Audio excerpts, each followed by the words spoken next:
everybody. This is Dr. Pietrantonio, and with me, Dr. Ryan McDermott. And we are doing our first inaugural episode of the Psychology of Men show.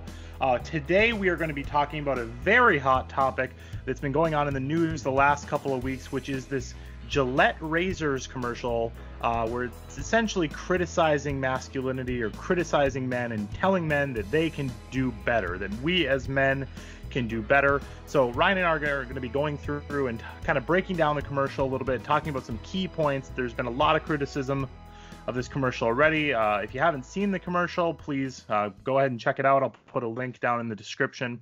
First, let me just ask you this. What was your initial reaction when kind of hearing the news about this? I mean, it was kind of all over social media. I imagine for you as a masculinity researcher, you're like taking a deep breath, right? So, but what was your initial reaction to seeing the commercial?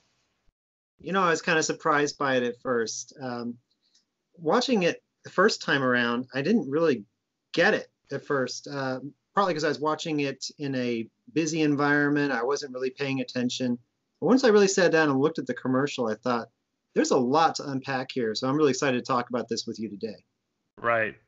I think my reaction was a little bit more pessimistic going in, because to me, whenever I see something like this, I'm really skeptical, because it kind of feels like I heard this term like social justice profiteering the other day, which I think is like a pretty interesting term, which is like essentially taking a civil rights issue or a human rights issue and making it like, hey, this corporation, like in this case Procter and Gamble, who owns Gillette, can now make a profit off of like the Me Too movement, or make a profit off like what's popular in feminism currently, which kind of feels icky to me. So right away when I saw like Gillette has a commercial about sexual harassment, I was like, kind of cringed right off the bat. So, and when you've thought about Gillette traditionally, Ryan, what comes to mind? Because I always think of like the high definition graphic of like 50, it's like super close in on somebody's beard, like it's like 10 different blades shaving somebody's face, and there's like the aloe patch and everything going through, and like showing why you need 8 different like blades in a singular razor. Like that's what I think of when I think of Gillette as a brand. So that, I mean, I don't know what you think of traditionally. I kind of think of the tagline, you know, best a man can get. Just because that jingle kind of got stuck in my head when I was a kid. My dad always shaved. Like I used to watch him shave. It's kind of like a way of imparting masculinity in a strange way, watching your dad shave, you know, learning how to shave from your dad. So I think there is definitely some like manhood pieces to it. But yeah, the massive razors with like 12 different blades or whatever, it kind of cracks me up a little bit. There's a great SNL skit where Will Ferrell goes over the different blades. He's like, the first one cuts you even closer, and by the end of it, he has like no face. It's pretty good. That's so funny. Yeah, I remember it was like the Mach 3, or I don't even know if that was Gillette or whatever, but I remember like a lot of people got that for Christmas. Well, just a little the name Mach 3. Let's unpack that for a second. Talk about pandering to masculinity. Right. It's a razor blade. It's not a jet engine. So, you know, just some thoughts there. Yeah, and I think did the Mach 3 come after like the Mach 2? Was there a Mach 1, Mach 2, and like, because I remember when they added the third blade. That was a big deal. And as a Italian American and a hairy man, it was actually a big deal for me. It's funny you said that, like remembering like shaving with your father. It's like I was so young when I started shaving that I don't even like remember that. I think I was like 5th grade. So I started last week. Anyway, yeah. So, okay. So anyway, let's get into this commercial a little bit. The kind of first scene that I really wanted to talk about is there's a scene at the beginning where it's showing like basically what I would say is cyberbullying. So it's showing like a mother, it looks like she's watching like a news station. She's hearing about all these different like kind of toxic masculinity and the Me Too movement, everything. And it cuts to her, and she's basically holding her son like this with her hand, like, and he's crying. Right. And then all around her is like text bubbles of like calling the kid like a sissy and a freak and other things. And I thought that was really interesting because I thought it really hit right on one of the key places where toxic masculinity still lives. I think oftentimes, and in this commercial too, there's this almost cartoonish version of masculinity that gets critiqued, where it's like the boys, I mean, they literally say it in the commercial, like the boys will be boys, Yeah. and like as if everybody's just a total jerk and like a complete slave to like this kind of stereotypical masculinity, when I think things are like more subtle, right? Mm-hmm. And so, but where I don't think that occurs is on the internet, because I still think toxic masculinity exists in its like purest, grossest, ickiest form online. And if you want to, you can find like the most sexist, grotesque things just in Yeah. almost in any you go to any female YouTuber's comments, Yeah. and it's just like thing after thing after thing after thing, stuff that I think is worse than has ever existed in real life. Right. And so that to me was like a very pressing scene, because I've just counseled enough kids who have been like bullied online in middle school, and it's so scarring to them. And Right. I don't know if you have any reactions or thoughts on that. I think there's a lot to unpack there. I really like your analysis of how toxic masculinity lives on the internet. You said something about how maybe it's more there than it was in real life. Mm-hmm. I think I may want to push back on a little bit. I think that the internet allows guys to do it with impunity to some degree, and Yeah. so it's always been there. To especially you've worked with clients, for instance, who have had that bullying experience. You know, I think that bullying is related to toxic masculinity in the sense that it's about dominance and power and control. But it's Mm-hmm. important to note, and I'm sure critics will note this in the comments of this video in particular, that women can do those things too, you know. Mm-hmm. And so maybe just for our viewers who are coming to this maybe without an academic understanding of this construct, just a brief review of sex versus gender might be really important just for a second. Okay. You know, just sex is what you're born with, it's your biology. Gender, of course, is the culture of either being a male or female in this society. And it has Mm-hmm. changed. Back in the 1920s and 30s, pink was a very masculine color. That is not the case anymore. That's just one example of how it's changed. But this bullying piece has traditionally been male dominated. And I do think that unfortunately a lot of boys get a pass as kind of like a rite of passage, if you will, that Mm-hmm. you have to stand up to the bully. I mean, I can actually remember seeing after school specials where the kid stood up to the bully. He got his butt kicked, but it Mm-hmm. was like this rite of passage, you know. Right. And I think what this commercial is saying, and what a lot of researchers in masculinity are saying, is that men can do better, and that this is part of the culture of masculinity that we can change. We're not changing men, we're changing the Mm-hmm. culture of what it means to be a man. Within that though, Ryan, do you think that the reason that the toxic masculinity, you're saying it's always been there, but what do you think has traditionally suppressed it from existing like in real life to the extent maybe it exists on the internet? Well, when you attack someone on the internet, you don't see them, right? So there's an Right. empathy kind of barrier that happens in real life. Most Mm-hmm. people are not psychopaths. Most Right. people can know, hey, if I do this to somebody, they're going to hurt, and I'm going to probably feel bad, or at least suffer consequences, Mm-hmm. right? So there's I think it's called inhibitory anxiety that happens in real life that just we don't see on the internet. But that kind of makes you wonder then, is it sort of like the internet is the equivalent to having a few beers? You know, you suddenly Right. let your true self out, and there's some pretty disturbing stuff on there. And you mentioned the YouTube comments about any feminist stuff out there, and my goodness, you are absolutely right. And not even just feminists. I think just any video of a female doing anything. You know what Oh I mean? gosh, yeah, at some point I there's something sexist and misogynist in the comments. right. And I think what happens is like, and I think this contributes to like maybe the belief or some of the beliefs around men, is those comments tend to get the most airtime, quote unquote, or like seen, versus like the vast majority of men who probably just watch it and don't ever comment or don't ever read the comments. But because it's like a couple bad players, tend to make everybody look like the worst possible people. And of course, if you're the person who's on the other end of that comment, you're like, what is wrong with people? You like think they're crazy. But anyway, Ryan, let's keep moving. I want to move on to the next thing. I think most powerful scene is this boys will be boys section. And I'm going to let you actually describe that a little bit. Right. So this is a scene in the advertisement where there's a long line of men barbecuing. And what's happening at the barbecue is one child is beating up another child. And the men are watching this unfold, and they all kind of say in unison or kind of, over each other, boys will be boys, boys will be boys, like a mantra almost. Excuses.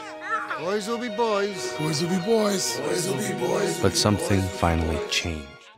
And at the same time, the narrator is pointing out that there are the same old excuses are not going to work anymore.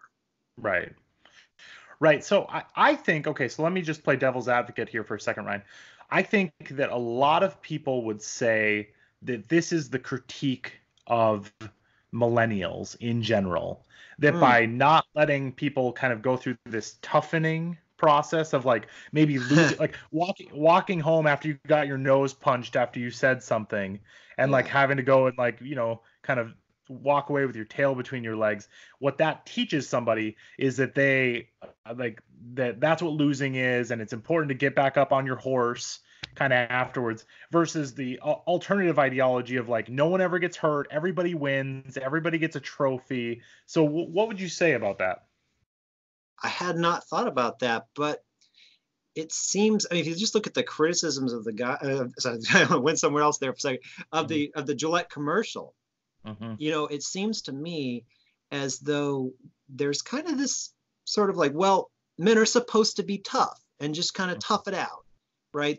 This boys will be boys thing works kind of both ways. It works to minimize any responsibility for changing, but it also works to sort of essentialize masculinity from a biological perspective. That's why I talked about sex and gender. I think it's so important to think about that distinction, because that boys will be boys comment, what it does is it forces people to kind of say, oh, well, that's just how men are born that way. Like that's the inherent underlying logic that's playing out there. But more specific to your point about millennials, we really don't know what the impact of the participation trophy generation will be and what that does.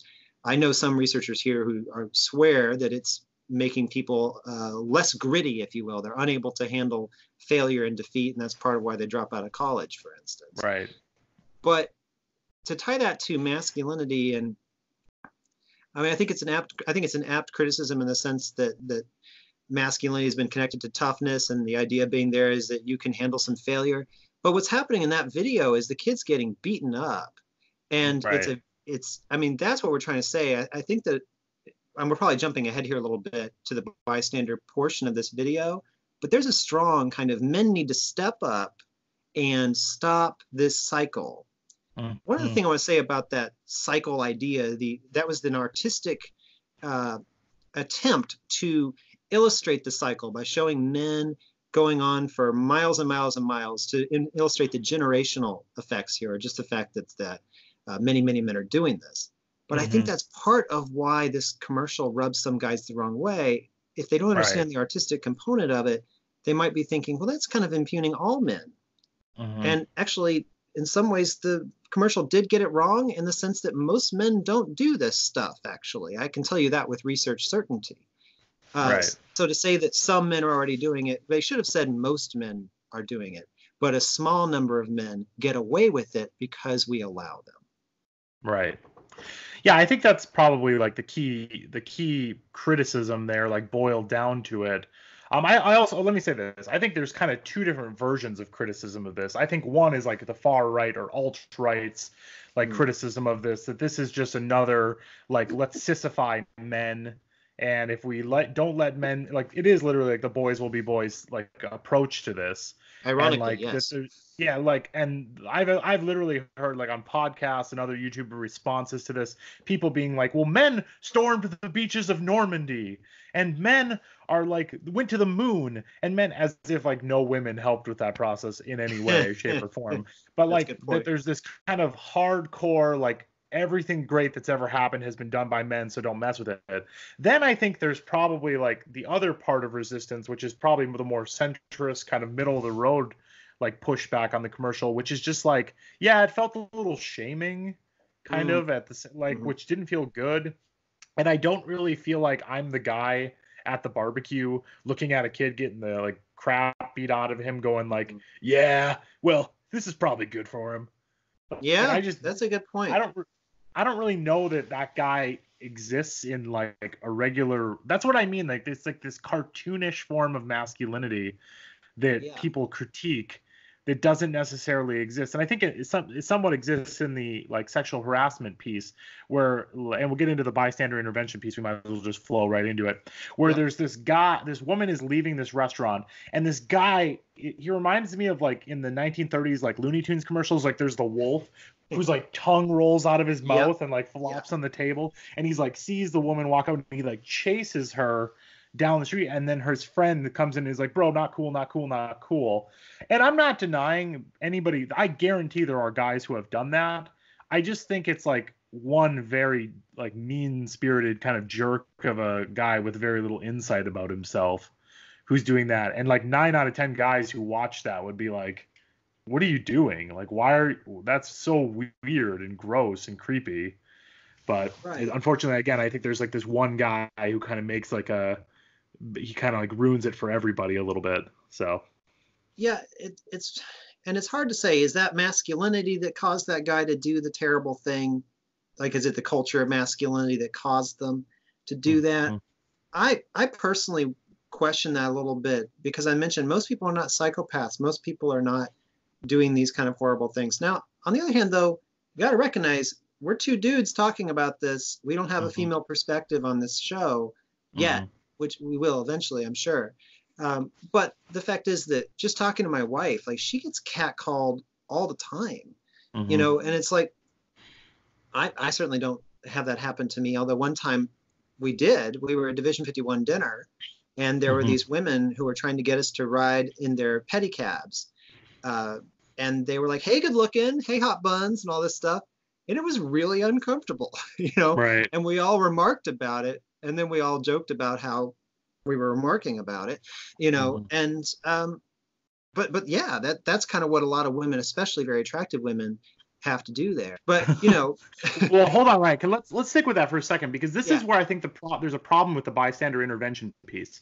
Because usually when this kind of thing happens, it's not my best friend doing it to somebody.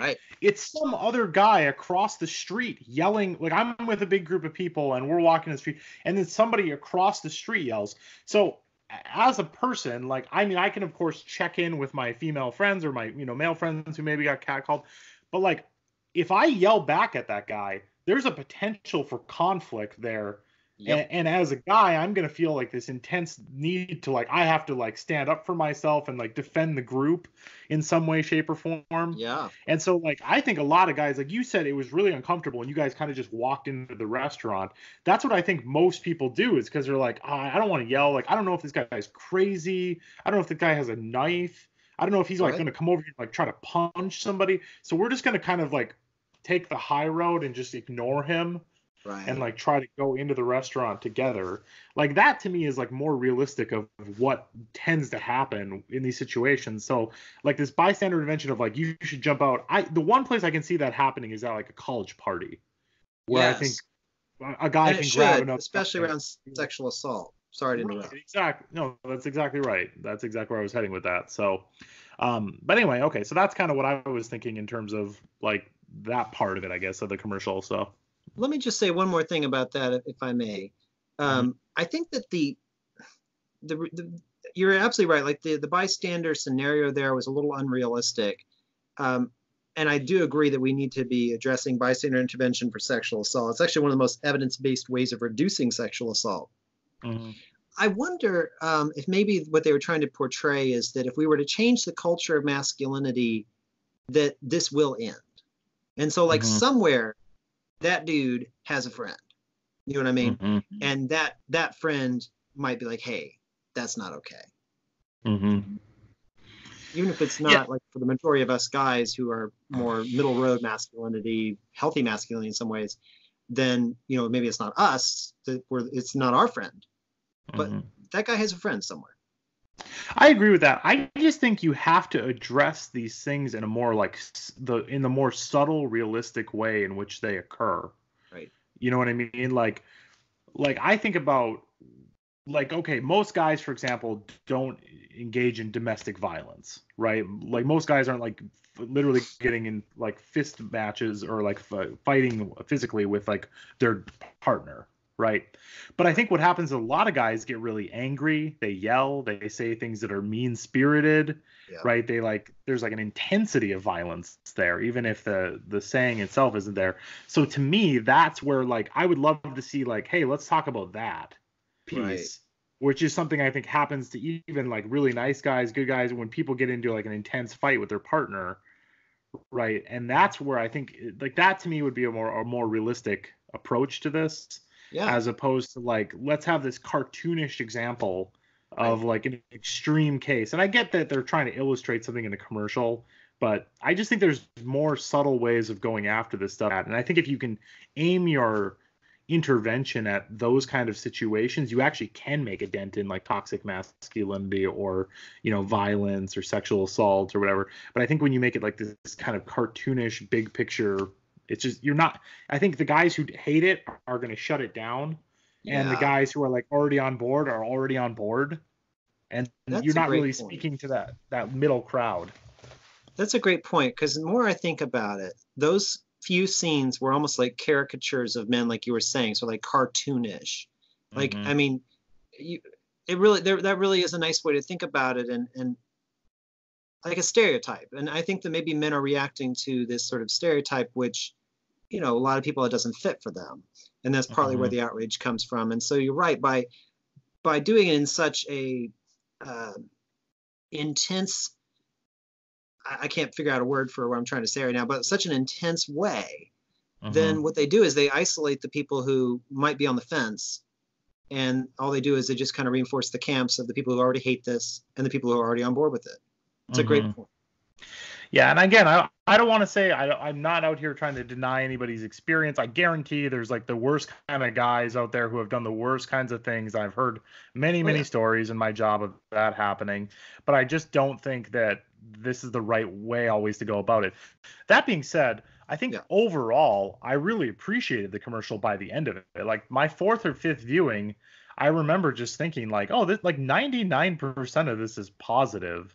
And it's so obvious to me that the critiques of it come from like a very weak guys with very weak egos. Yeah. You know what I mean? Are like really offended by this. Yes. So this kind of gets into some of my research interests, but part of what we see driving rigid adherence to certain male role norms, which some of the media calls them toxic masculinity. Some other people call them toxic masculinity. I prefer traditional masculinity because it illustrates where they're from in terms of prior to the 1960s. But when they're taken to an extreme, they cause problems, and they're not really taken to an extreme unless you're pretty rigid in it. If you look at the item response analyses of different items and measure these things, you see that it's really the guys that are very rigid in it that are causing most of these correlations that we see. And so from that perspective, what you need to be less rigid in some things, you need to be comfortable with it. You need to be less insecure about it. And I think for a lot of these guys who are, you know, reacting to the Gillette commercial, and it's kind of, they feel like it's attacking themselves, and, you know, maybe start to evaluate what are you saying about yourself and your masculinity, as one YouTuber put it, I mean, a blogger put it, if you get super offended when someone asks you just to be nicer, you need to kind of evaluate what that means about yourself. Right. I also think there's just like a pile-on effect for people that this is just the latest like attack on traditional conservatism in America. And so it's like this, you know, this is the latest thing that they're going after. Here's, you know, so let's wrap it up here, Ryan. So what do you all think out there in YouTube world? What do you think about the commercial? What are your thoughts on it? What do you think? What do me and Ryan have right? What do we have terribly wrong? Let us know down in the comments below. And I think that's the end of our show for today. What do you think, Ryan? Sounds good to me. I think we've hit everything we want to say, and thanks so much for you know, organizing this. Oh, absolutely. All right, so we will talk to you later. Subscribe. This is the Psychology of Men Show. I am Dr. Pietrantonio. Ryan McDermott. All right. See you later.